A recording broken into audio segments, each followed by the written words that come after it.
তো আজকে বাড়িতে কেউ না থাকতে সব রান্নাবাড়া আমি করলাম। সো হে গাইস, কেমন আছো সবাই? আশা করি সবাই ভালো আছো, আমিও খুব ভালো আছি। সো আজকে আমার বাড়ির সব লোক গিয়েছে বিয়ে বাড়ি, আমাকে অনেক জোর করেছে কিন্তু আমি যাইনি। আমার অনেক লোকের মাঝখানে যেতে ভালো লাগে না, ভয় ভয় লাগে আর খারাপ লাগে নিজেকে একটা।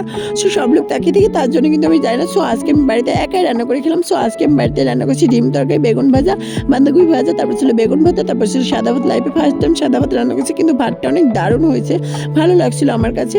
সো দেখো ভাতটা আমি স্নান করে সে বেড়ে নিচ্ছি, যেহেতু আজকে আমার নিজেই বেড়ে খেতে হবে, আমার মা বাবা কেউ বাড়িতে। সো ভাতটা বেড়ে নিচ্ছি, স্নান করে ইচ্ছে ভাতটা বেড়ে নিয়ে যেহেতু খাবো, সো এখানে নিয়েছি বেগুন ভাতে, তারপর নিয়েছি একটা বেগুন ভাজা, তারপর নিয়ে নিচ্ছি এখানে বাঁধাকপি ভাজাটা। সো বাঁধাকপি ভাজা নেওয়ার পর থালাটা ভালো করে সাজিয়ে নিয়েছি, সাজিয়ে নেওয়ার পর দেখো ওখানে ডিম তরকারিটা নিয়েছি। ডিম তরকারিটা কিন্তু অতটা ভালো হয়নি, লঙ্কা বেশি হয়েছে, মার মতো হয়নি। সো এর আগের ভিডিওতে কমেন্ট করেছিল শাবনুর, হ্যালো শাবনুর, তারপর কমেন্ট করেছিল রুমি, হ্যালো রুমি, তারপর কমেন্ট করেছে তোমার বাড়ি কোথায়, আমার বাড়ি আসাম, তারপর কমেন্ট করেছিল জায়হা, জায়হা তোমাকে অসংখ্য ধন্যবাদ, আমার সব ভিডিওতে ভালো ভালো কমেন্ট করো তুমি, থ্যাংক ইউ সো মাচ, আমার মন থেকে বলছি। তারপর নিয়ে নিয়েছি আচার আর গরম জল। তো আমার থালাটা পুরোপুরি সাজিয়ে নিয়েছি।